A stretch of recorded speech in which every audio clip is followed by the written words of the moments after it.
ఇదేమనుకుంటున్నారు? కొంప తీసి పాలకోవ అనుకుంటున్నారా ఏంటి? అయితే మీరు పప్పులో కాలేసినట్లే. వెల్కమ్ టు జ్యోతమ్మ ఆలోచనలు. ఏం లేదండి, రోజు మా కుషమ్మ కోసం పాలైతే కాగబెడతానా, అందులో కొన్ని పాలైతే మిగిలిపోతాయి. ఆ పాలను ఏం చేయాలో తెలియక ఇలా పన్నీర్ చేసుకుంటున్నాను. ముందుగా పాలైతే కాగబెట్టుకునేసి అందులో ఒక నిమ్మకాయని కోసి పిండేసినాను అనమాట. అప్పుడు ఇది పాలు ఉడికినప్పుడు పాలు విరిగిపోతాయి, అందరికీ తెలిసిన విషయమే అనుకోండి. ఆ విరిగిన పాలని వడగట్టుకొని స్మెల్ అంతా పోయేలాగా, నిమ్మకాయ స్మెల్ అంతా పోయేలాగా బాగా వాష్ చేసుకోవాలన్నమాట వాటర్తో. ఇలా రోజు మిగిలిన పాలతో పన్నీర్ చేసుకొని కొంచెం కొంచెం ఫ్రిడ్జ్లో పెట్టుకుంటూ వస్తున్నాను.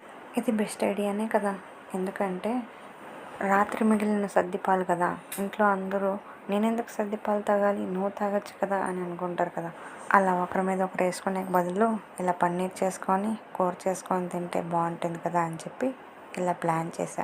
ఎలాగో మనం పన్నీర్ కొనేదిలా తినేదిలా, అదేదో ఇలా చేస్తే ఇంట్లో గొడవలు తగ్గుతాయి, ప్లస్ బడ్జెట్ సేవ్ చేస్తుంది. మరీ ముఖ్యంగా మనకు పన్నీర్ తినాలనే కోరిక తీరుతుంది. మొత్తానికి నా పన్నీర్ తినాలనే కోరికని ఇలా సెట్ చేశాను అనమాట. అంతా కలిపి ఒకరోజు కూర చేస్తాను, అది కూడా వీడియో చేస్తాను అనుకోండి.